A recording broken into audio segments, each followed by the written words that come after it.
ইতিমধ্যেই প্রচারে বেরিয়ে পড়েছেন যাদবপুর লোকসভা কেন্দ্রের সিপিআইএম প্রার্থী সৃজন ভট্টাচার্য, আর আমরা প্রার্থীর সঙ্গে সারাদিন। সৃজন, প্রচারে তো বেরোনো, কেমন সাড়া, কি উৎসাহ, কি মনে হচ্ছে? সাড়া অসাধারণ। মানুষের চোখ মুখ যদি এতটুকু বুঝে থাকতে পারি, যাদবপুর এবার চমকে দেওয়ার মতো ফল করবে। এবং মানুষ চাইছেন, সব মিলিয়ে যা পরিবেশ পরিস্থিতি, বামপন্থীদের নতুন করে মানুষ চাইছেন, সেইটা মানুষের কথায় বার্তায় রিফ্লেক্টেড হচ্ছে। মানুষ চাইছেন, কিন্তু ভোটে তার রিফ্লেকশন কতটা পড়বে সেটা নিয়েই কি কোথাও প্রশ্ন দেখা যাচ্ছে না? আমরা দেখেছি ব্রিগেড ভরে গিয়েছে, কিন্তু ভোটে তার প্রতিফলন?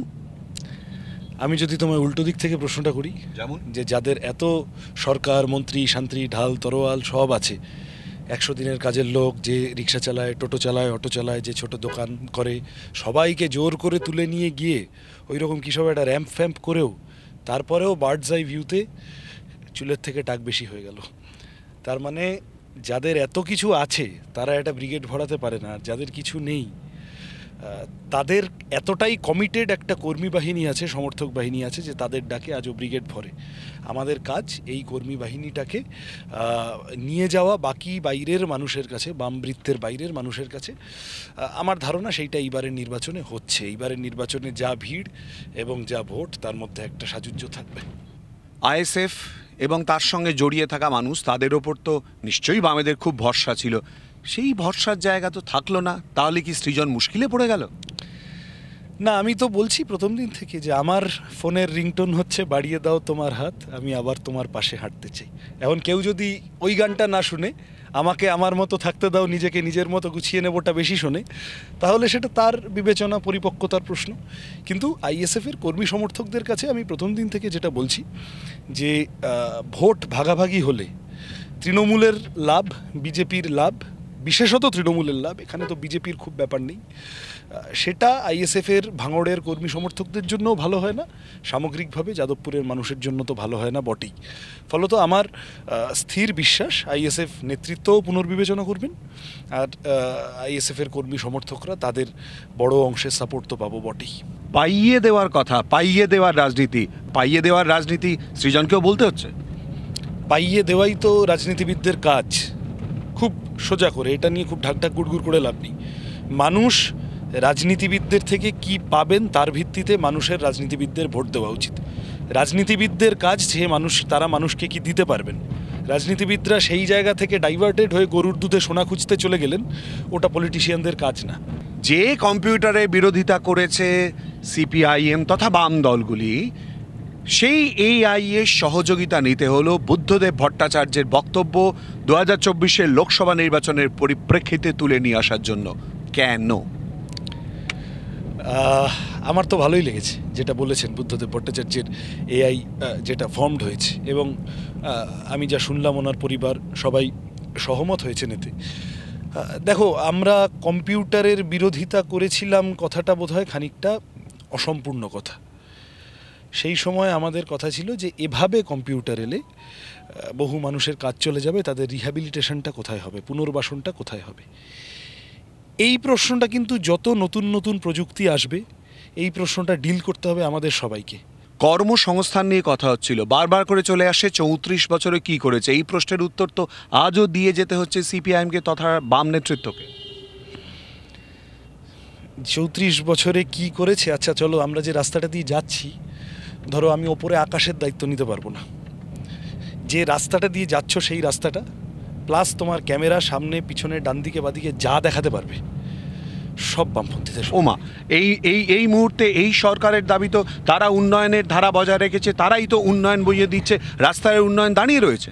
রাস্তায় উন্নয়ন দাঁড়িয়ে রয়েছে মানে বামপন্থীদের তৈরি করা বাড়ি, বামপন্থীদের তৈরি করা ব্রিজ, বা বামপন্থীদের অন্তত স্যাংশন করে যাওয়া জিনিসপত্র, সেগুলোর ওপর নীল সাদা রং করে তৃণমূলের উন্নয়ন দাঁড়িয়ে আছে। বিরোধীদের বক্তব্য, বর্তমান শাসক দলের বক্তব্য, কারখানা, পশ্চিমবঙ্গের যত কারখানা বন্ধ করার অন্যতম কারণ হচ্ছে লাল ঝান্ডা, লাল স্লোগান।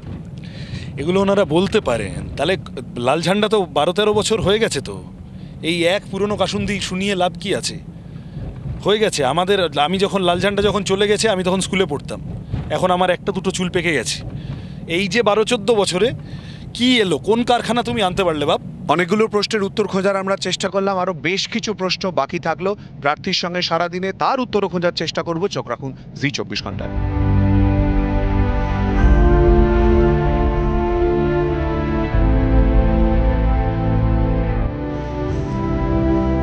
এই মুহূর্তে আমরা রয়েছি সৃজন ভট্টাচার্যের সঙ্গে। বিভিন্ন জায়গায় যাদবপুর লোকসভা কেন্দ্রে তিনি ঘুরছেন আর নানান প্রশ্নের উত্তর আমাদেরকে দেবার চেষ্টায়। সৃজন, আমরা ইতিমধ্যেই দেখতে পাচ্ছি নবীনে ভরসা দলের তরফ থেকে। সৃজন কাকে ভরসা করছে? জনগণকে, জনতা জনার্দন এবং যাদবপুরের মানুষের নমস্কার, ভালো থাকবেন। যাদবপুরের মানুষের মুখ চোখ, আমি তোমায় সকালে যা বলছিলাম বলছে এবার যাদবপুর চমকে দেওয়ার মতো ফল করবে।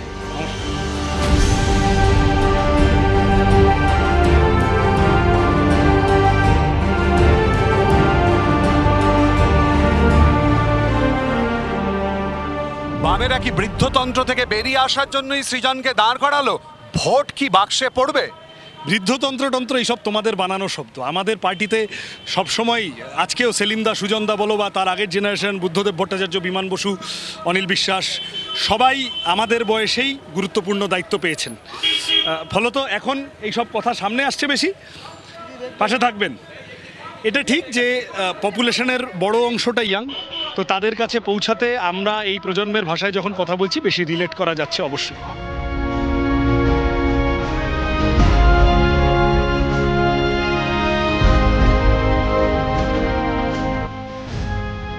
সকাল থেকে আমরা ঘুরলাম এবং আমরা দেখলাম যে নতুন জেনারেশনকে উদ্দেশ্য করে বারবার করে তোমার বার্তা, এই জেনারেশনকে সঙ্গে চাই। তাহলে কি নতুন ভোটারদের জন্যই মূল বার্তা দিচ্ছে সৃজন ভট্টাচার্য?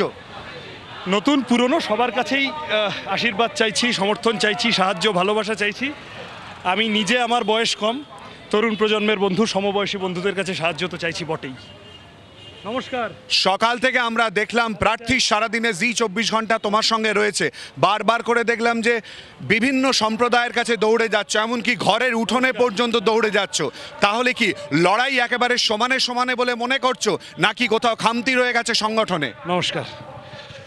সমানে সমানে আমরা যাদবপুরটা জিতছি, আমরা যাদবপুরটা জেতার জন্য লড়ছি। বাকিটা মানুষের কাছে পৌঁছতে তো আরেকটু পৌঁছাতে হবে বটেই, আরও কিছুদিন আছে সময়। কিন্তু আমি খুব সমানে সমানে বুঝতে পারছি না। আমরা যেখানে যাচ্ছি, পাশে থাকবেন, মানুষ বলছে যাদবপুরের লাল ঝান্ডা, তার লাল রং আরও গাঢ় লাল হবে।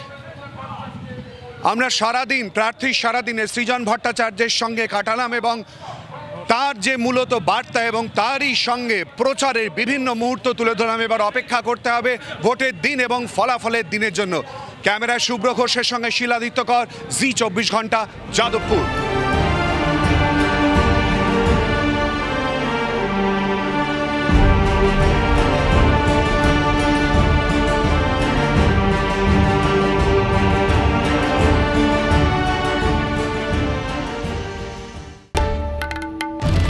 বাংলার আওয়াজ, বাঙালির আবেগ, জি24 ঘন্টা।